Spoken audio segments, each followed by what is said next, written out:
$5 to my name to 17,000, and it was just like, whoa. It was like 3 months of like just hell. But then there was one day in high school where this really popular kid in school who talked to everybody, he found my channel. And I remember the next day, the energy was just different. And that's why a lot of artists procrastinate. People place too much perception or care too much about the perception of how they're received, but don't think enough about how they're receiving themselves. Your subconscious mind is like the only audience member that matters.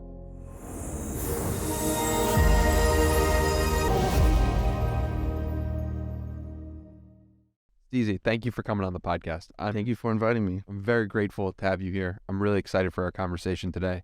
Likewise. And I would love to start with Mrs. Trevino. Who is Miss Trevino? Whoa, you did your research. Wow. Mrs. Trevino is my fourth grade, I believe, elementary writing teacher. Yeah, I really think that like actually all of what I write like comes, like she gave me the seed of writing. Yeah, in her class, she always had us write stories and didn't worry about us making things perfect. She just wanted us to tell stories. And I remember I always got, she always used my papers as like an example to the class. She'll like tell people like, hey, you need to write like this, which always just made me feel like, of course it inflated my ego. I'm like, I'm the best writer out here. I remember I wrote this one story where like this boy planted a tree in his backyard, and the tree grew so tall. And then when he grew up around his like teenage years, he was able to climb up the tree. And then one day he just decided to jump off the top and he started flying. But just like random creative stuff like that, like, she made me go into my imagination and just explore all possibilities. But I gotta hand it to her, like me writing scripts and coming up with crazy ideas. Like if it wasn't for Miss Trevino, like I would not be writing at all, I don't think. Why is writing so impactful? It's impactful because it's the start of every project.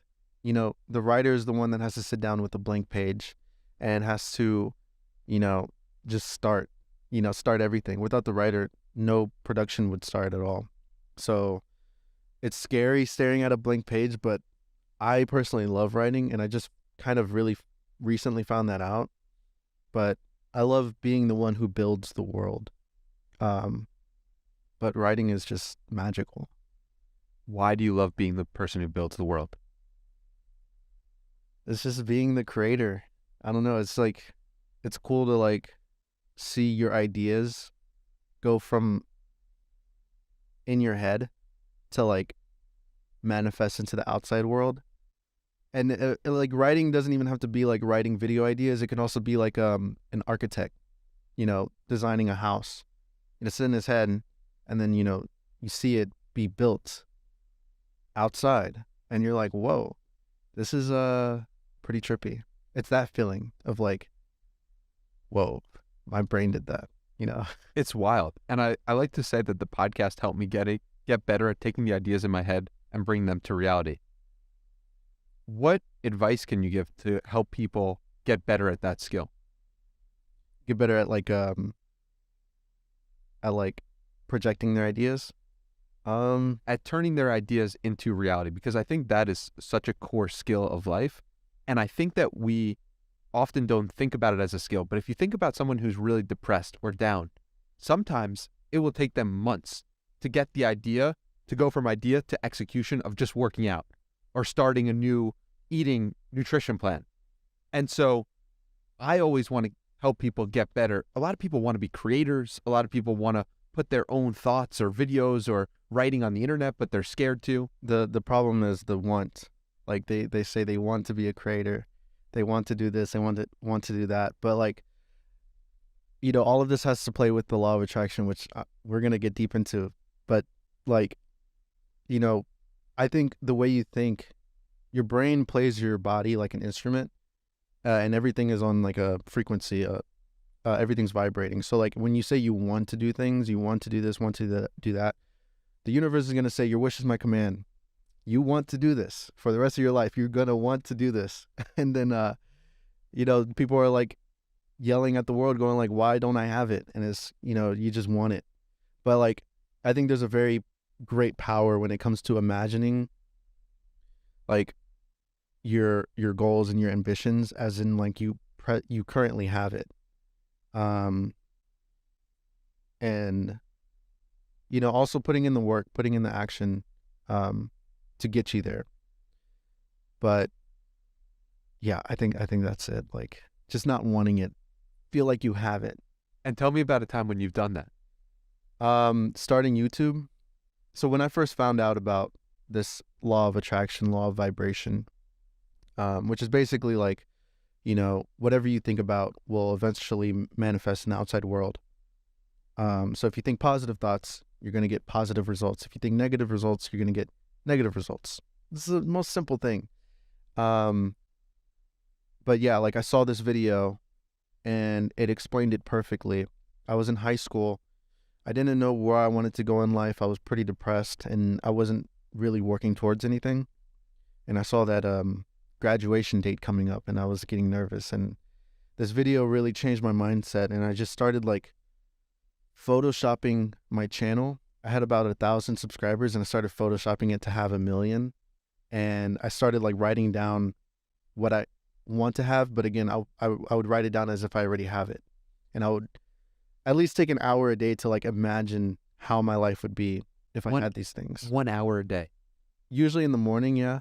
Like usually I'll start off with like being grateful for what I have.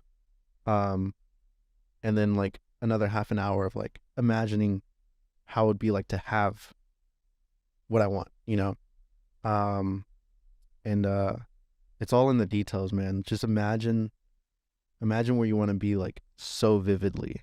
And yeah, like I commented on that video that I saw. I said, I have about 1,000 subscribers at this time that I'm commenting this. I'm going to come back to this comment in 2 years when I have 1 million subscribers to prove it works. And, once I hit 1 million, I went back to the comment and confirmed it. So wild. So wild. We got to do a compilation. Video King Pablo is going to put the comment of that video and make that into a clip, because that is absolutely insane. Take me through that process of that 1 hour. What does that look like and how can somebody recreate that for themselves? So usually how I'm doing it right now, I kind of have like a ritual. I'll like go to the gym and I'll do this in the steam room.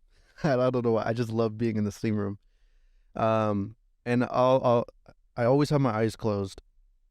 And I start out with being grateful for what I have. I'll usually pick out about 3 things for the day. Usually the 3 things sometimes change, but I'll usually say like, I'm grateful for my family. I'm grateful for the people around me. And I'll go into detail, like why I'm grateful for that. I'm grateful of like what I've built for myself, the small success of like, I want more, but like for what I have right now, I'm grateful for that. And, just list out those things and just go deep in your mind of why you're grateful for it.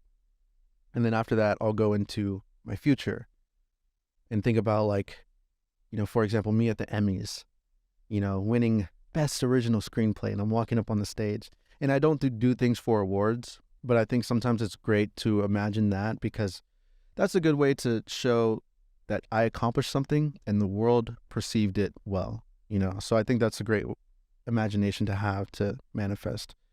But yeah, that's usually the hour that I'll usually like take out of my day. And, it's kind of like meditating, you're just taking time out of your day to meditate. Yeah. And it's always in the steam room? Yeah. Well, at least the past month, it's always been in the steam room. For an hour? No, I'm not in the steam room for an hour. Okay. I'll do like 30 minutes in the steam room and then the rest in the shower. Gotcha. Because yeah, I cannot be in the steam room for an hour. That's dangerous. And what's the name of the video that you left the comment under? So it's uploaded by a channel called You Are Creators, and it's called Learn This and You'll Never Be the Same, which isn't the best title in my opinion, but it's the whole YouTube game. Learn this and you'll never be the same. Watch this! Exclamation mark.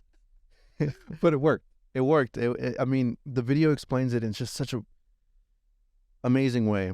And the guy who made the video also gives like his personal experience. He shows his personal list of what he wrote down, and then he shows you this is what actually, he shows a picture of his house that he bought. And I'm like, wow, it makes sense. Um, yeah. Why does it work? So I recently started researching like the science behind it and getting into like the quantum physics of it. And oh man, I don't know if I can like explain it well because I'm not a scientist, but like I just saw a bunch of videos of like people explaining that everything vibrates. Like even a rock is vibrating. If you look at it under a microscope, it has atoms that's like moving back and forth. Um, and even like a dead person, they're moving. And like if they aren't, then how do they turn to dust? So everything is moving and everything is frequency.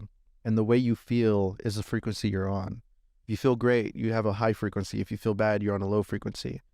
And there's infinite frequencies that we cannot see. And even like you wanting a specific thing in your life, there's a specific frequency for that. So if you imagine it every day, your body's just gonna, your subconscious mind is going to put your body in that frequency, and like attracts like. So, you know, it's a law. Like it has no choice but to get you there. Yeah. We'll put the link for the video in the show notes, and I'm excited to watch it after this and look at the comments.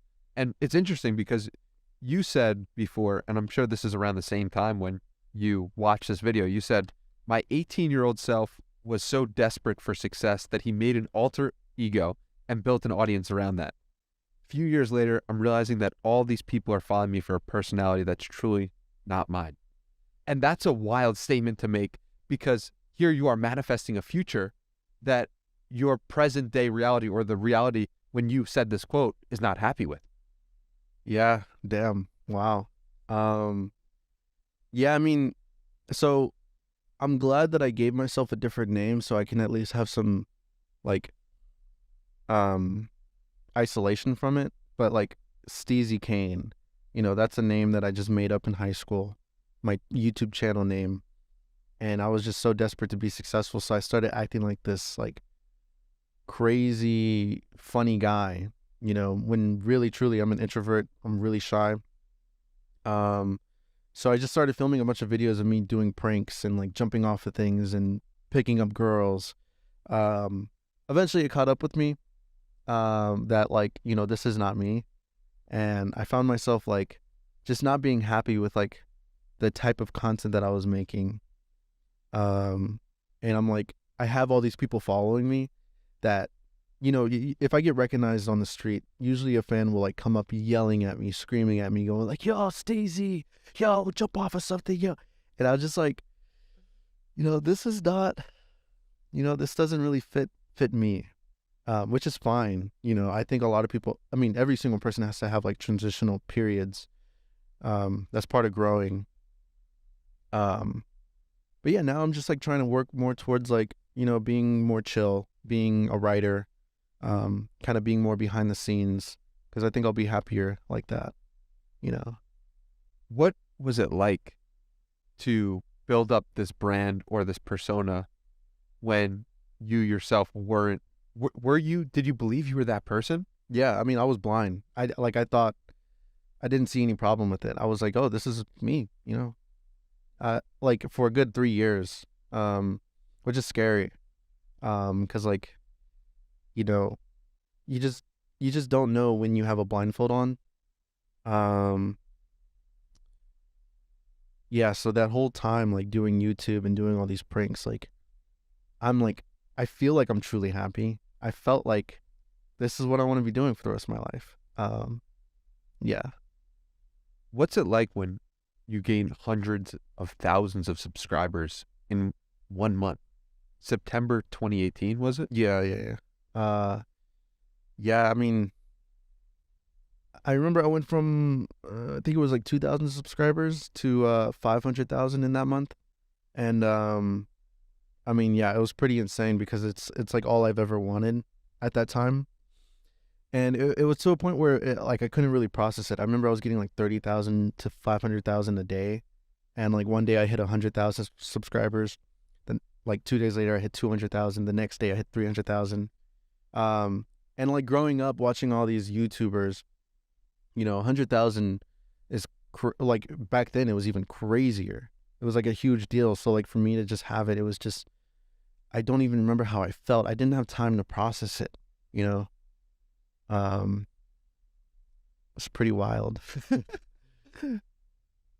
What was there any hangover? Hangover. Yeah. Was there any moment of like, all right, like, after drinking, Like withdrawals. withdrawals from all of the instant success? One amazing thing about having slow success or slow growth is like you can process each level. Yeah, and slow success builds character. Yeah. So that's why I was like I do kind of wish I had it slow in a way, but I don't see this as like what I really want. So I don't really see it as success in a way. And to an extent, yeah, of course. But, yeah, of course, getting it so quickly and like going from applying for security jobs, trying to make money. I remember I applied for the security job because I was coming back from a trip from LA and I had no more money left. I spent all my money like filming these crazy videos. And yeah, I go and apply for a security job. And then they say, okay, you need black boots, black pants, and a belt to start. And I'm like, okay, well, fuck. Let me go see how much money I have. And I have like $5 in my pocket. And I need to still take the bus back home. So I'm like, okay, well, I can't even start this job. So I remember that was like August of 2018. And then after September, then I just go from trying to work that security job to like having the biggest first internet check. That's like the most amount of money I've ever seen in my life. How much was it? It was 17,000. So I just, $5 to my name to 17,000, and it was just like, whoa. And then, of course, I was 18, so I just fucking spent it all. What did you spend it on? Well, I got an apartment, and then I don't know. It's just weird how money works. I just like, just flies out the window when you're young. Yeah, I mean, I just like bought clothes, started, I don't know, just food. I don't know where it goes, man. I don't know where it just goes into a void. But yeah, like the first few months, it was like, the first one was 17,000, then it was like 10,000, and then 7,000. It was like slowly going down, and then my whole channel gets copyrighted. So then no money. And then I have my first apartment, I have expenses, I bought a car. So yeah, then it was like this weird period of like, I'm broke again, but like I have 1 million subscribers. Yeah, So it's like wild thought. Yeah, so it's like it was kind of at a point where like this fame made being broke even harder. So, I'm getting recognized and stuff, but like, I'm doing like terrible. Like a good example is like I remember the leasing agent at my apartment recognized me and watched my videos, but he was like the same person to like give me my eviction letter. So it's like it's embarrassing. It's very humiliating because people have like this expectation of you, and you're riding the city bus with them. I don't know. It's just like, I went through like 2 years of like hardships with money, and like having 1 million, 2 million subscribers. And it also makes you think like, I'm not really taking full advantage of like this resource I have. It makes you think like I'm like really messing up. Like how do I have like this great network, but I'm like, scratching at pennies here. How'd that make you feel? It put me at this part, like, being depressed in high school, it was like okay, because it's like I can look upwards and like I'm gonna have this one day. I'm gonna look at your goals, but like here when it's like this is more than what I've ever wanted, but I'm still broke. It's like you can't really look up. You're like, where do I go from here? Yeah. It's funny. The manifestation that you wanted was 1 million subscribers. Is that right? Yeah. But it wasn't $1 million. Yeah. That's true. That's true. And it's funny too, because I wonder if, like, even if it was $1 million, if you get $1 million and you're like, well, this isn't making me feel whole either. And then it's like, well, I had the fame and now I thought it was the money. And now it's like, what is there beneath the surface? Who are you really? What do you really care about? You know? Yeah. Yeah. Maybe we should focus on manifesting happiness. Yeah.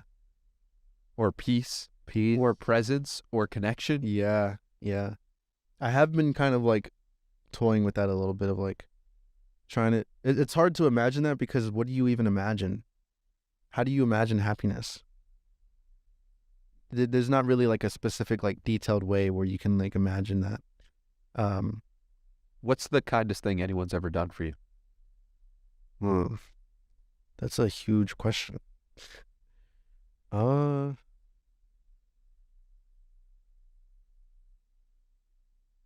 don't know, man. I mean, people have done kind things to me. I mean, don't get me wrong, but like, it's hard to think of like what's the biggest one.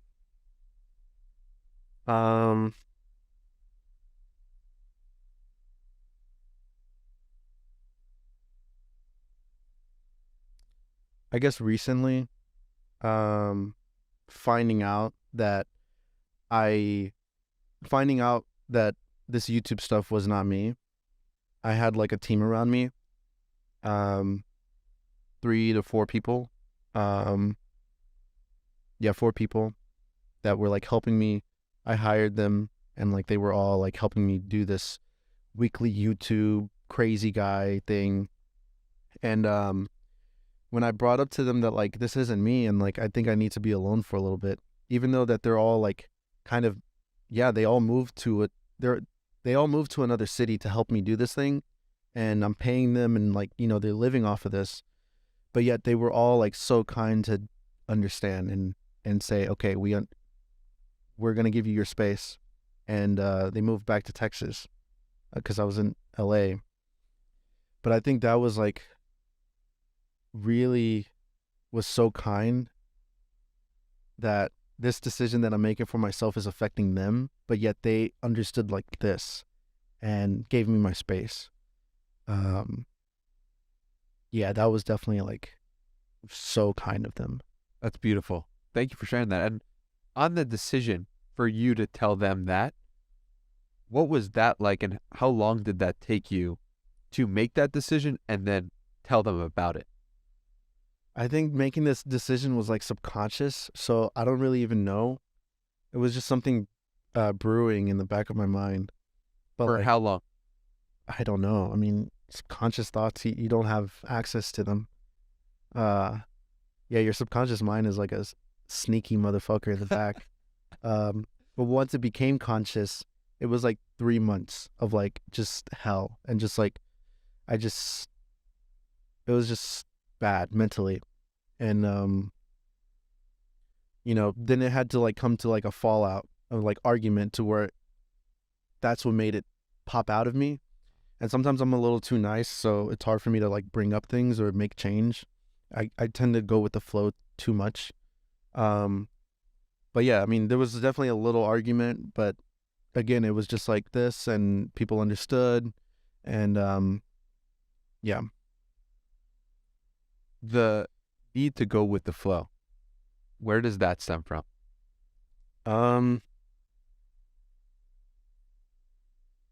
I mean, I don't think it's like a need. I think it's just like something that I just naturally do. I'll notice I'll wait for other people to make a decision. And I'll just go along with that rather than like being assertive. I'm super unassertive and I'm trying to work on being more, but How do you work on that? saying no more often, and also like it's hard for sure, but like you just need like leadership skills and being able to analyze which decisions would be right, you know. It definitely requires energy for sure. So something that's worked for me Mm-hmm. is listening to myself and spending time every day listening to myself.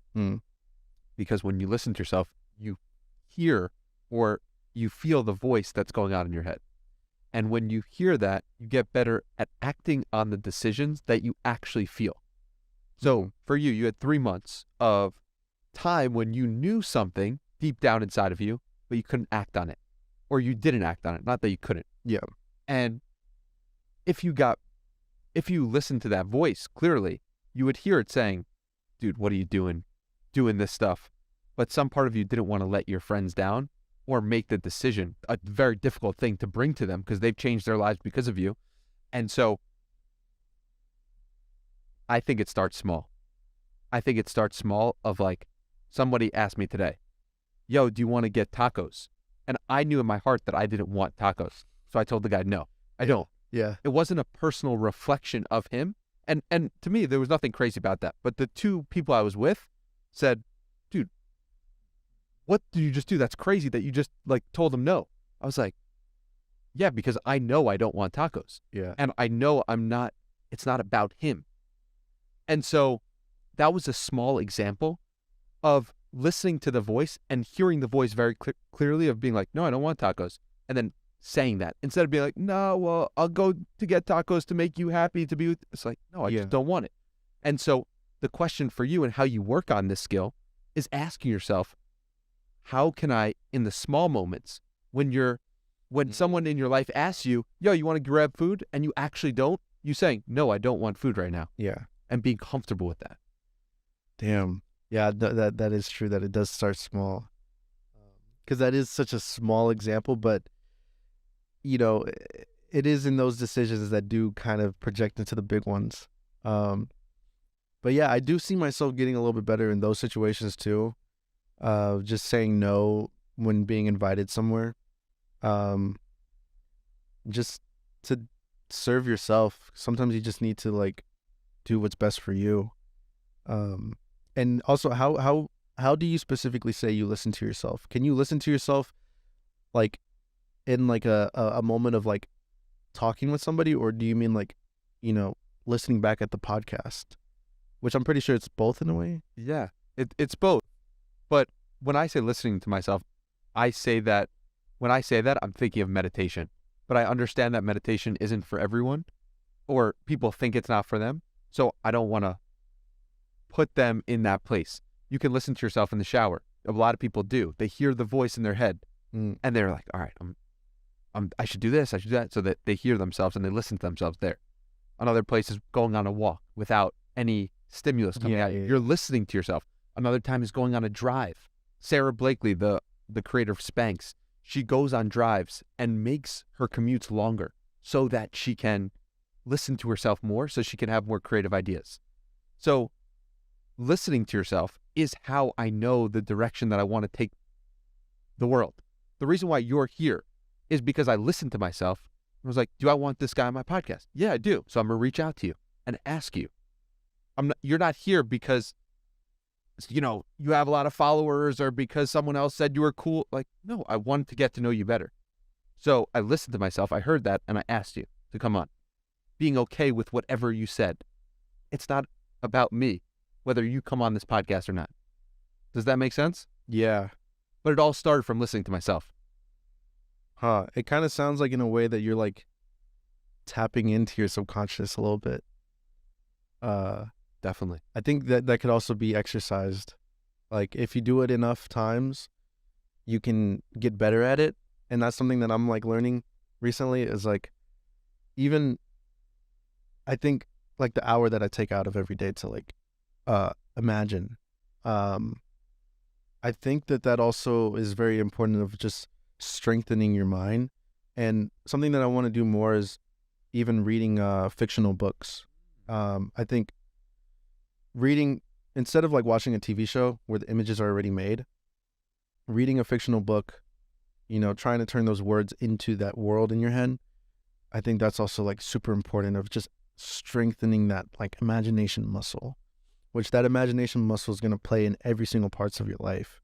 You know, again, going back to like getting tacos, imagining yourself going and like thinking truly to yourself, do I want to go get tacos?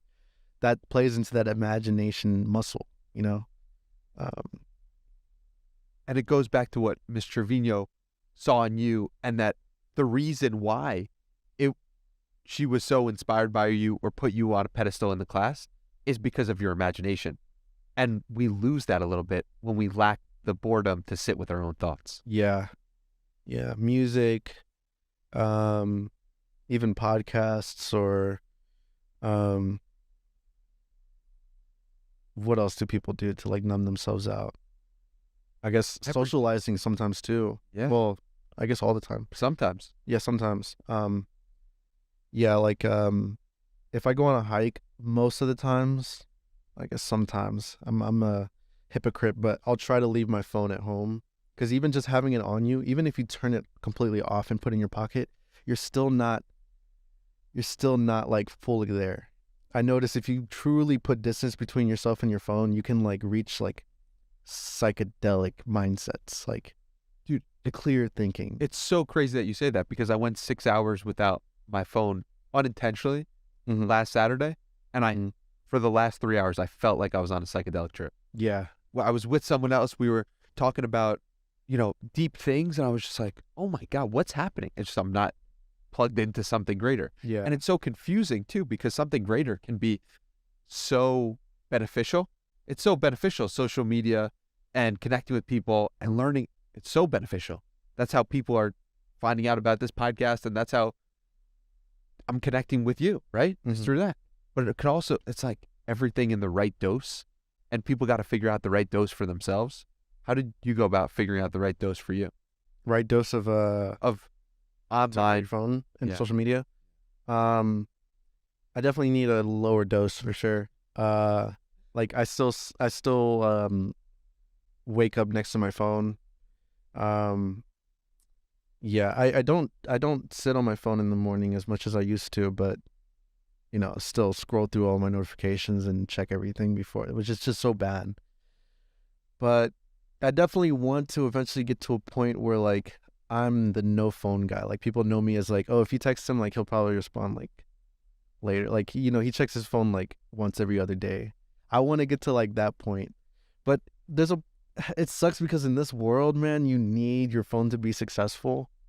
Um Unless you're super like you made it already, you can afford to like not even have a phone. And you just have an assistant who like, hey, can you text Jerry, like let's go get tacos.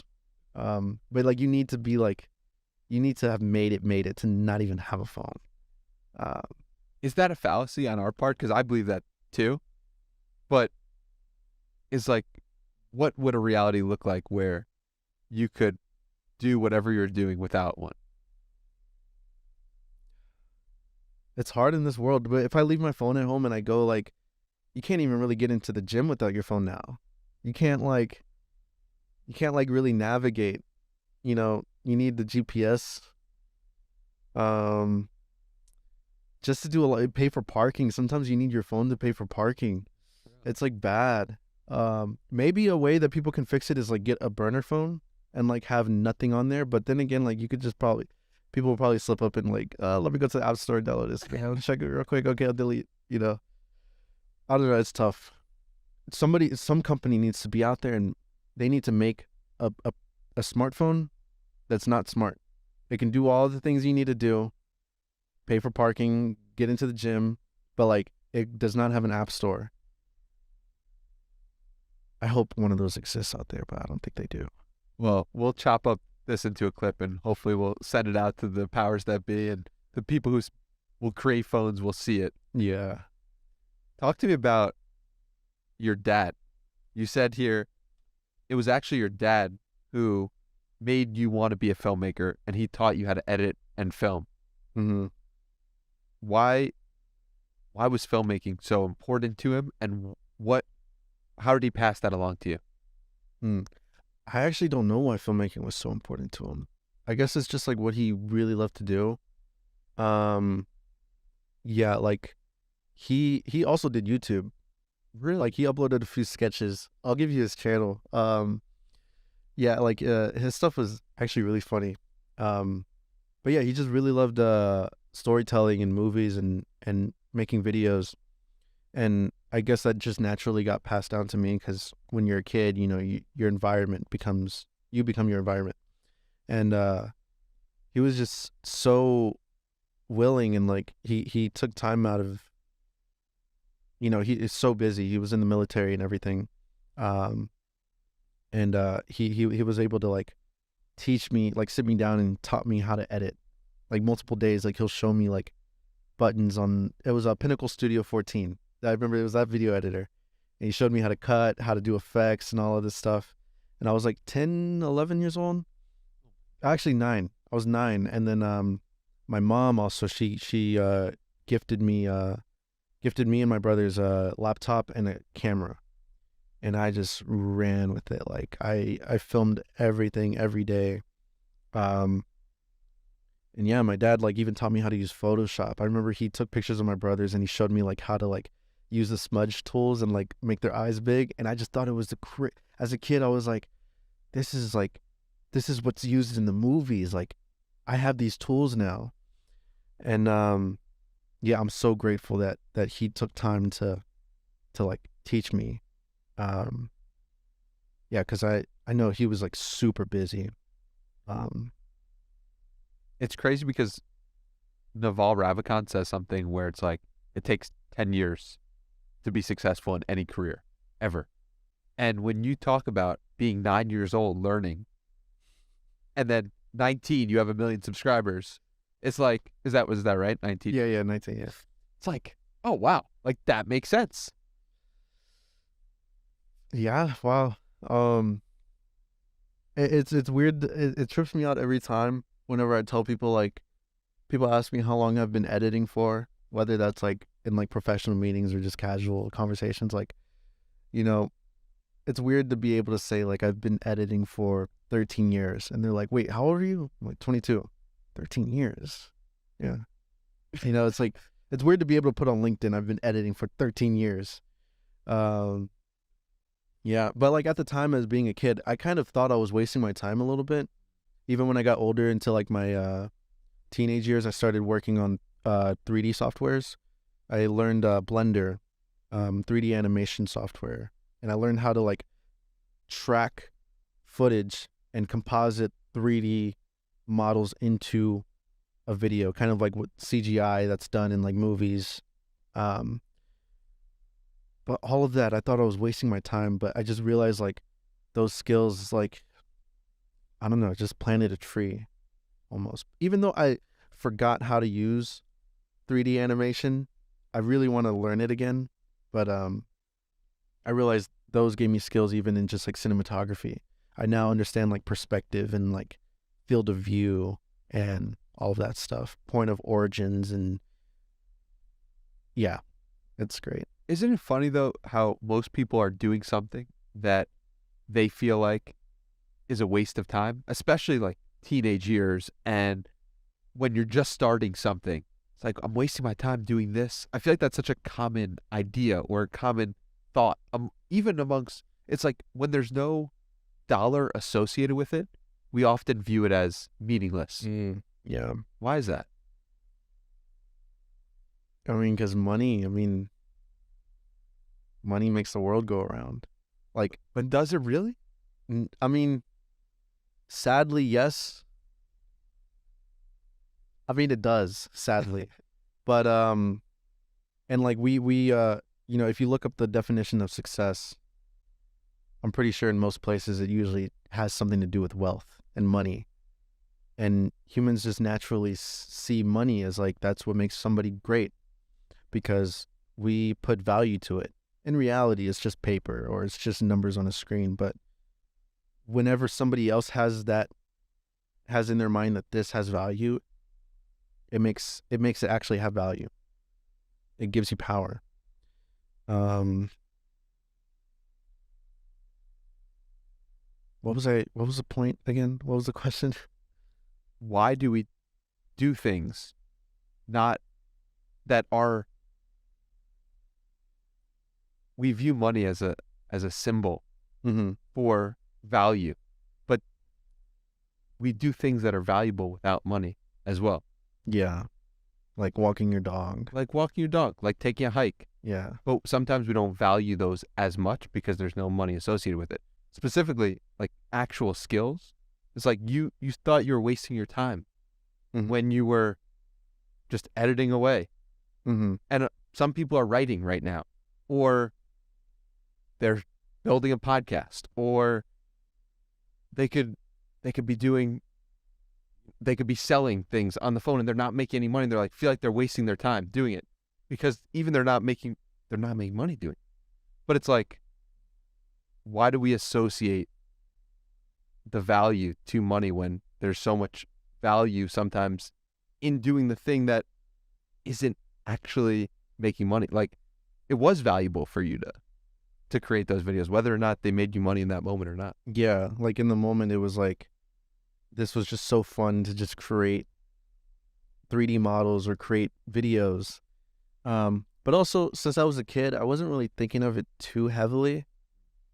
I did kind of think I was wasting my time as if like it was like video games. But I didn't really think of like what it could turn into, where it could take me, what skills it could become in the future. When did you realize that the skills that you'd been building were actually leading to success? I think once I started my YouTube channel, even like before just getting subscribers, I don't know, I just realized like I could just edit videos pretty quickly. And that's just because I've just been doing it for so long.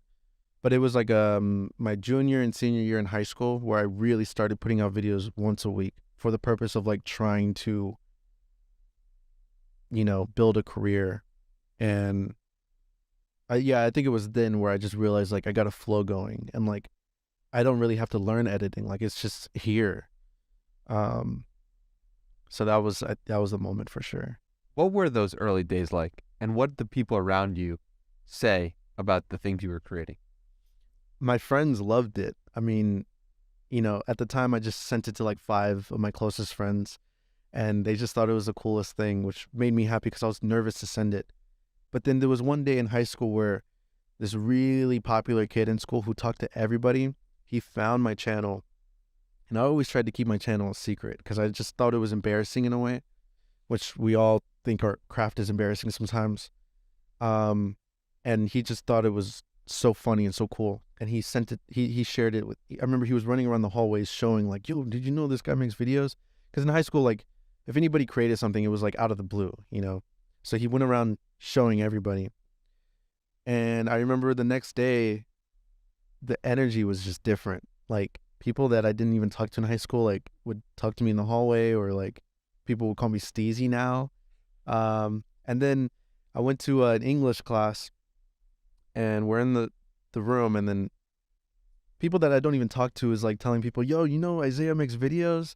And then the teacher's like, oh, really? Oh, well, let's put one on right now. So then she projected a video of mine on, which just completely embarrassed me. Like I couldn't even be in the room. I walked out and I thought it was just going to be really bad. I thought everybody was going to laugh at me.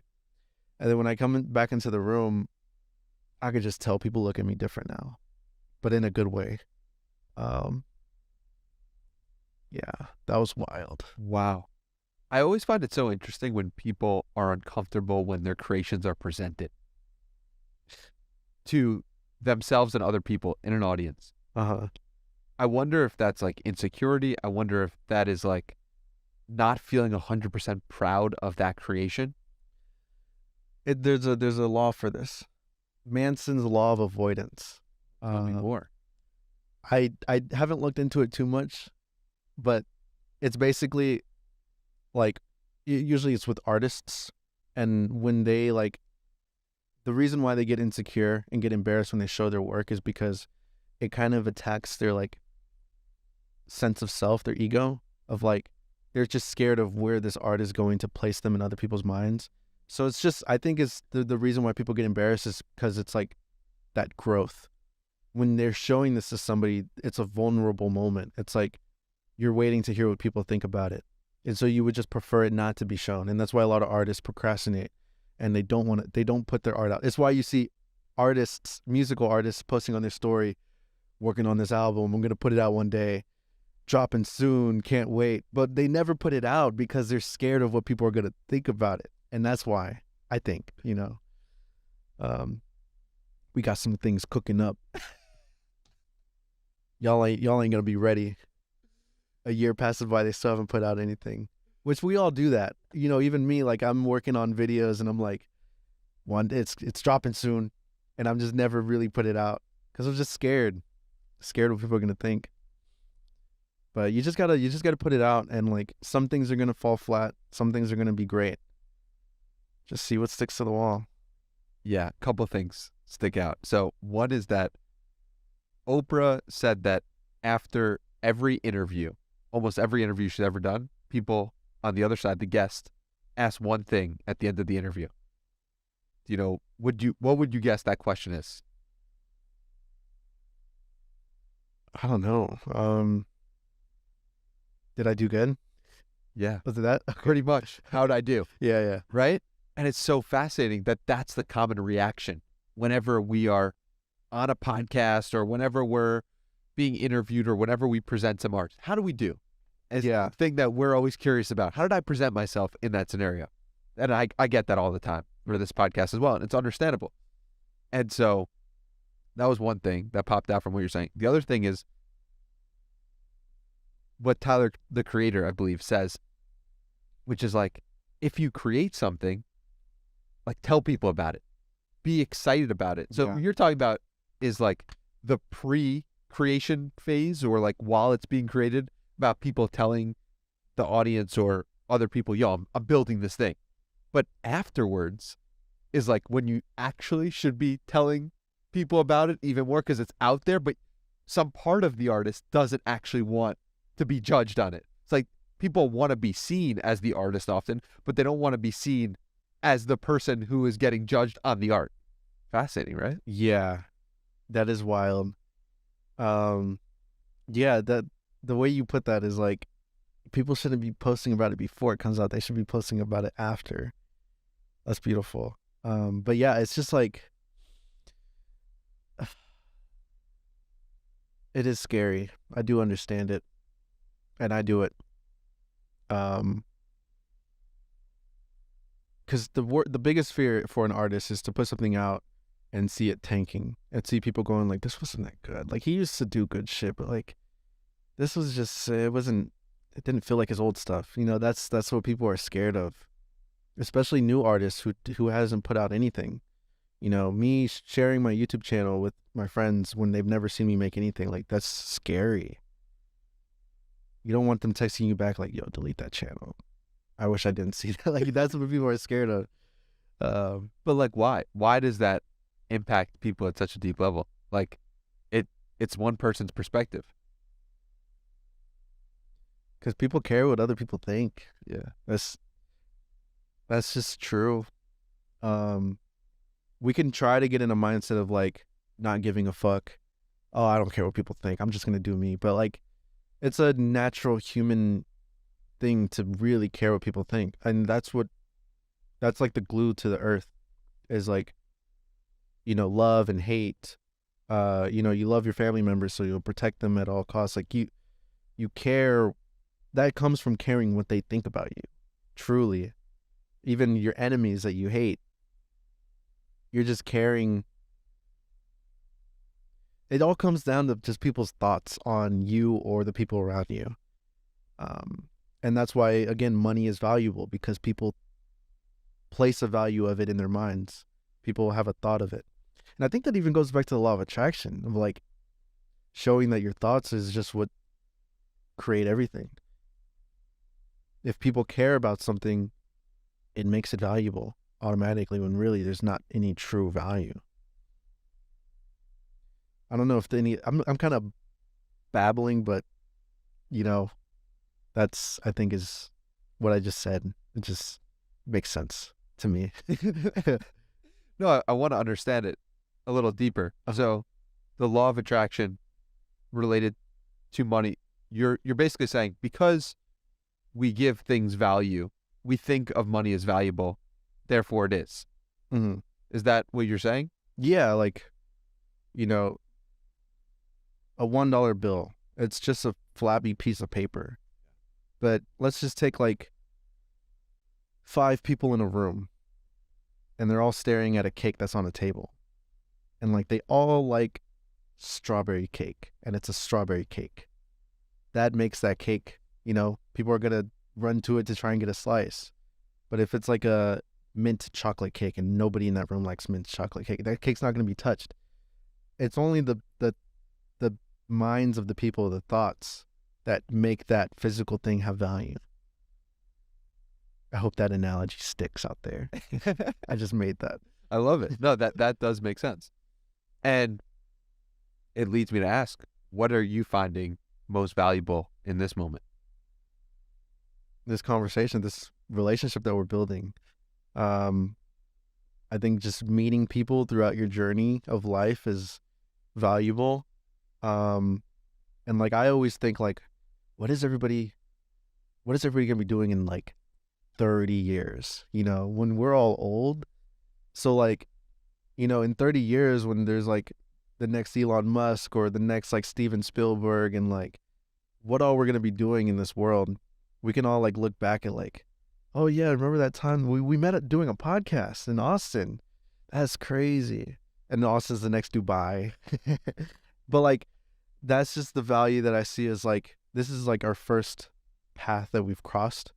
And it's just going to build into like a beautiful tree later down the line. And I just like to think it to the extreme, 30 years in the future. Like, yeah, time is amazing. I like to say like, these are the good old days. Yeah. And just live in that energy and live in that presence, because I feel like there's so much nostalgia that happens when we think back to like the best parts of high school, or creating your first film and you're posting your first YouTube video. But it's like, what if you're creating those first right now in every moment?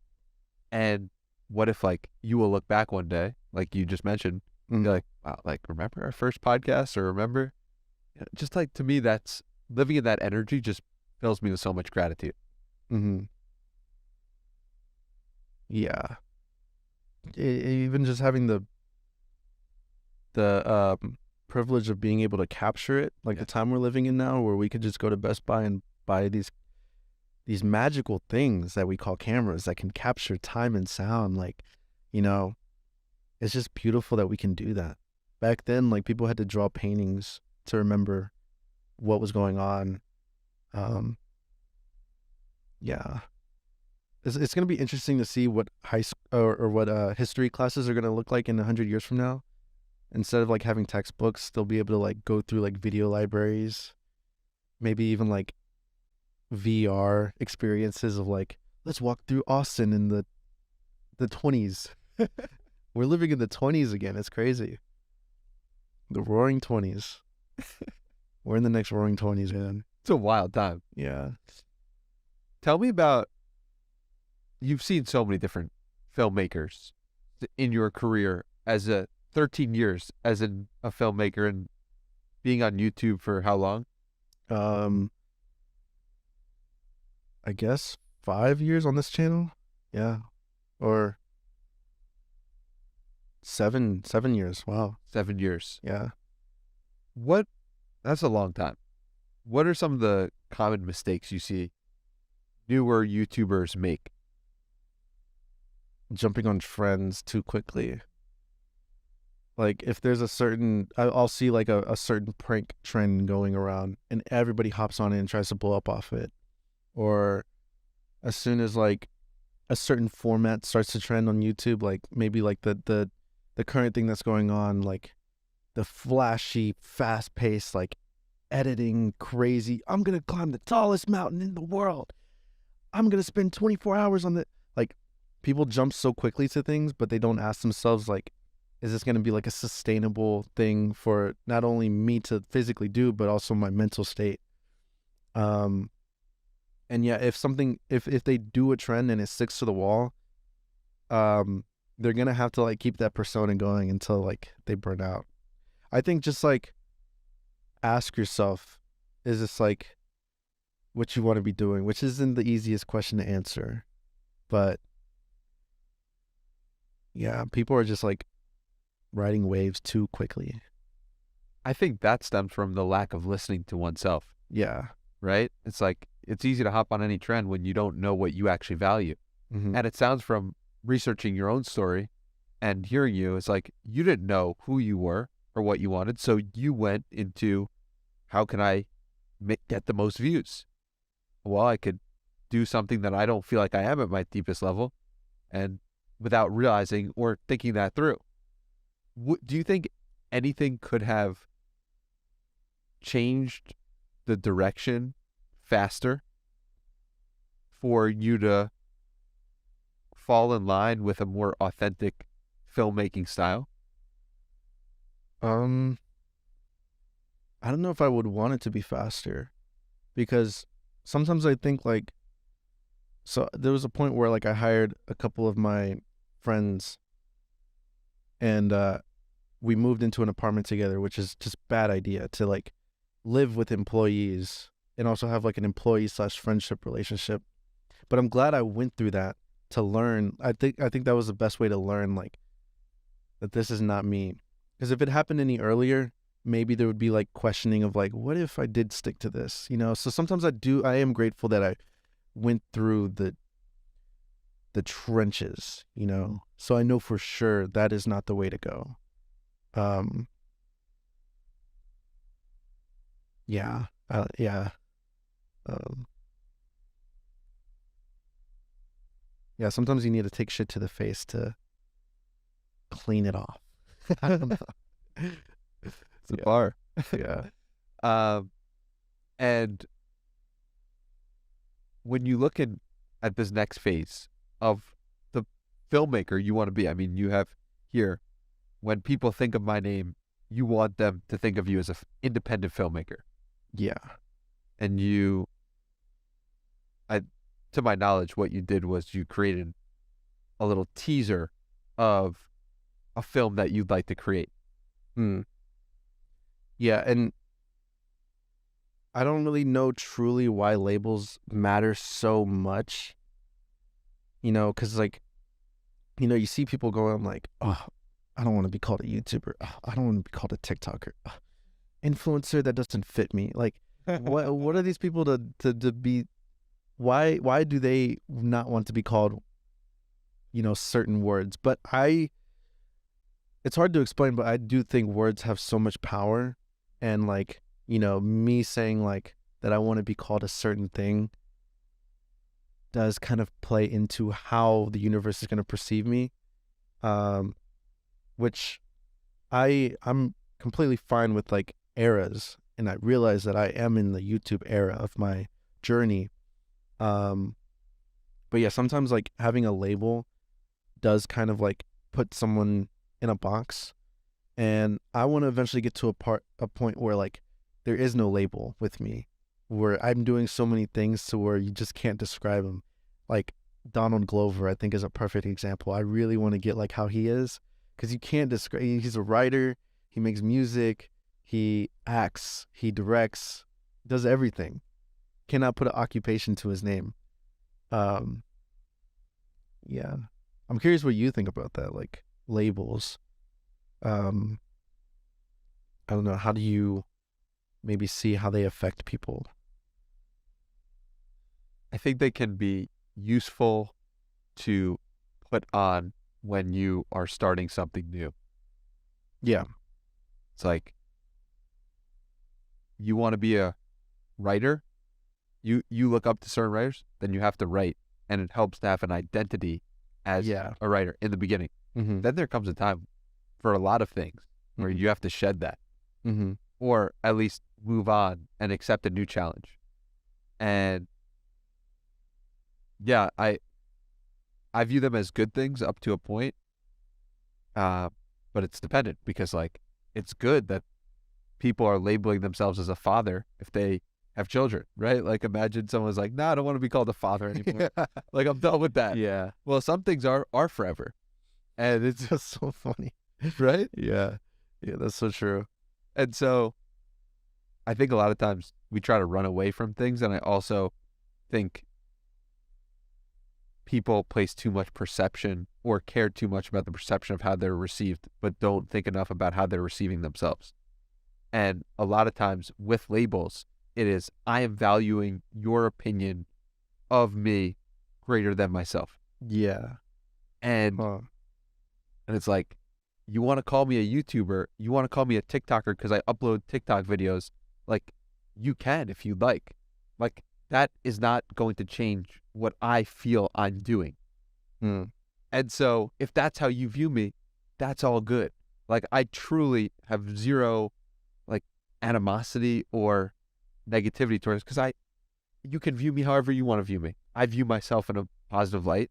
I happy and proud of what I'm doing, and I'm excited to keep doing it. And so, yeah, that's kind of how I view labels. Huh. That's interesting.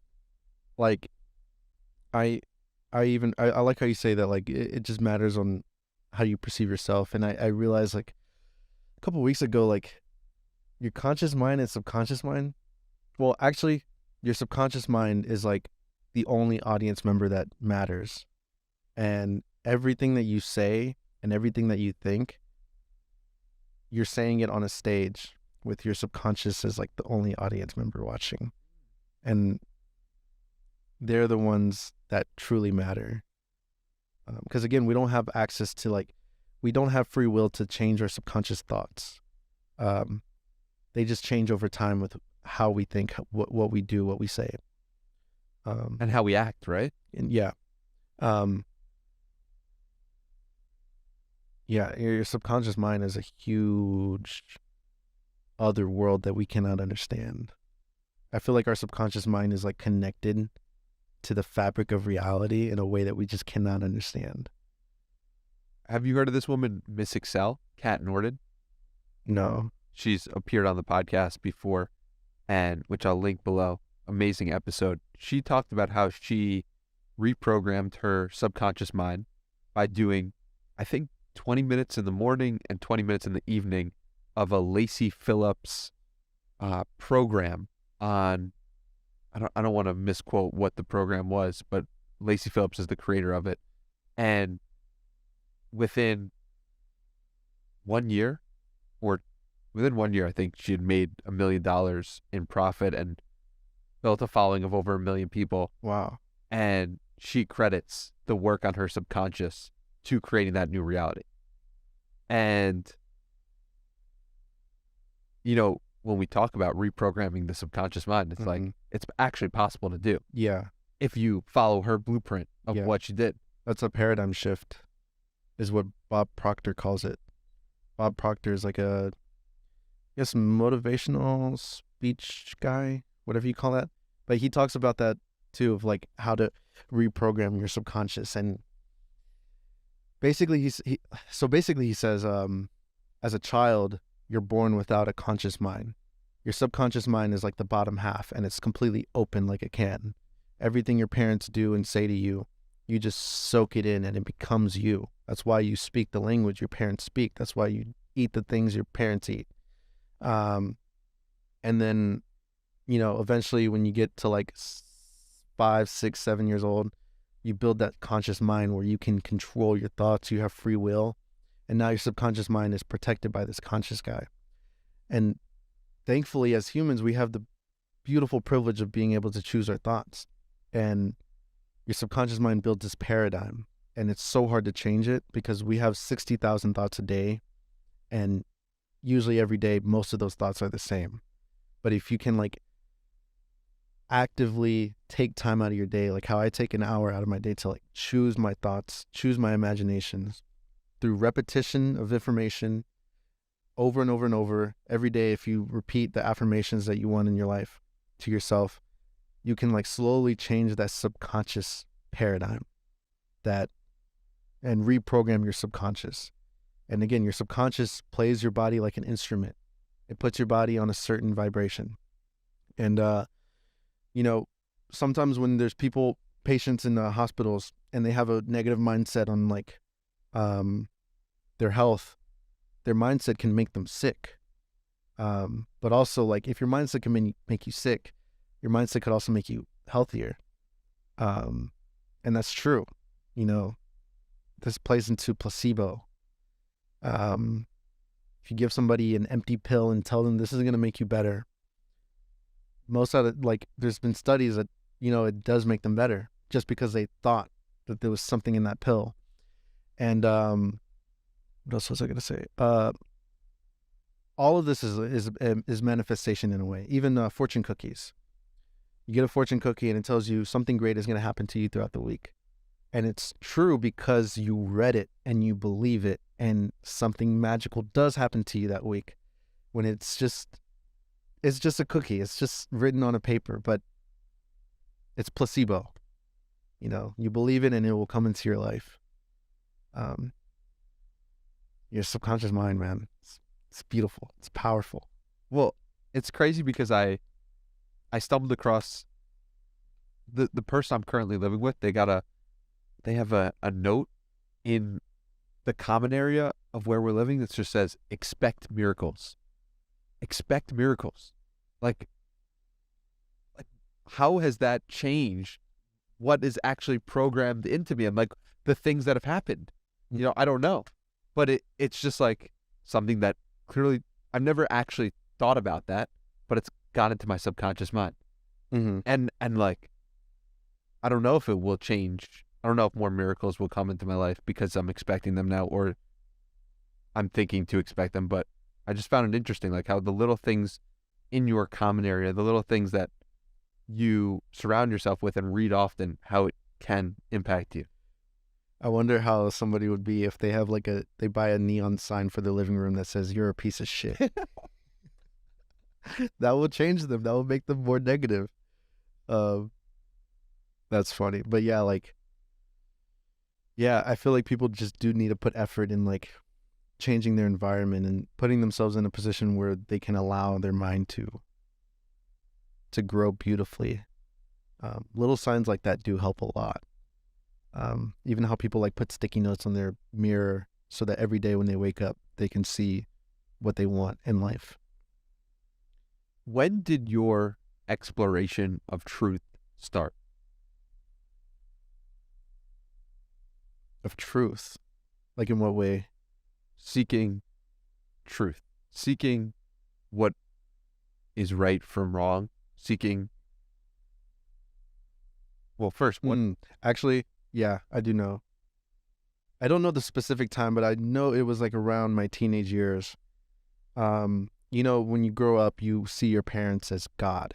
You see them as they know the answer to everything. You ask them a question, they tell you the answer, and you believe it. That is it. You do not question it. But there's a certain point, usually I think it does happen around teenage years, where you realize I don't think they know what they're talking about. I probably shouldn't be listening to them anymore, which is a beautiful shift in everybody's life. And that's when you realize it's kind of a depressing realization, because you're you don't have a guide, a 100% guide, but you can now go out and get the answers yourself.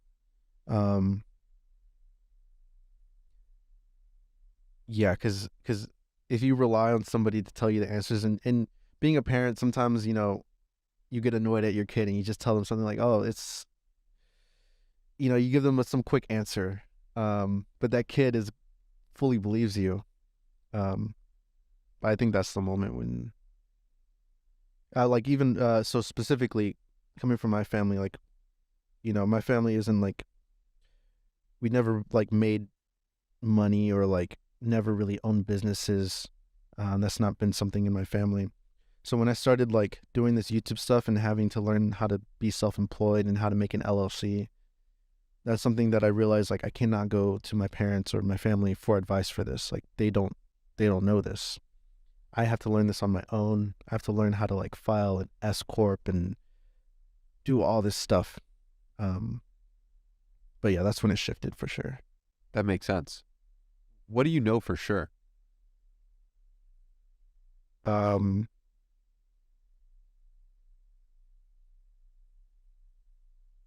That you have to learn on your own, and not, it matters so much of who you get advice from, which, you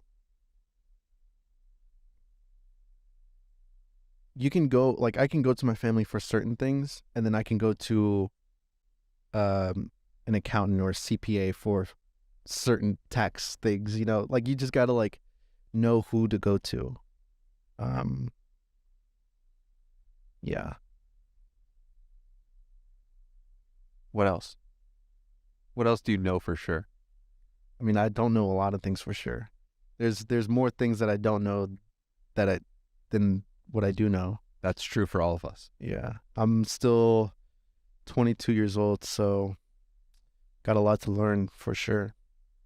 I see adulthood as like when you turn 18, that's when your life truly starts. So me, I'm like 4 years old. Those 18 years of growing up, that's like the trial version. You know, that's when you're like building your character. But once you start, when you're 18, that's when things like really start. It's so funny that you say that because I think about it all the time being 5 years old because I think of the start at 22 when I graduated college. Like, oh, that's the real start. Yeah. It's so funny that you also think like that. And I also have a theory that people who are at the same levels of whatever craft they're doing come together at similar times. For example, when you were doing YouTube very like every week, the people you collabed with or connected with were often, I would guess, the people who were doing it for a similar amount of time as you. Is that true? Yeah, I would say so. Like broadly speaking. Yeah. Or had been filming around the same amount of time as you, whether or not they were uploading it on YouTube or not. And because I found that to be the case so often with doing this podcast, it's like the people who come on are 2 years into their journey of specific things, or 1 year when I was just starting out in the first year. So I don't know if that's true, but that's a theory I have. And what are you saying that has to do? Like, well, you said you're 4 years old. Oh yeah. I said I'm 5 years old. Yeah. So it's like we both view ourselves at starting at that point. Yeah. And we come together now. Uh-huh. Do you follow? Yeah. I think people who think alike will just naturally come together, which goes into the law of attraction again. Yeah, like attracts like. Similar energies come together. Yeah. In a way that we can't understand. Our human brains can't see. We see like a very tiny part of all the frequencies that exist. Thankfully, fire we can see. Because if we couldn't see fire, we would be fucked. Oh my God, thank God. Imagine fire was not in our frequency band of vision. Oh man. Your house gets set on fire, you wouldn't even know.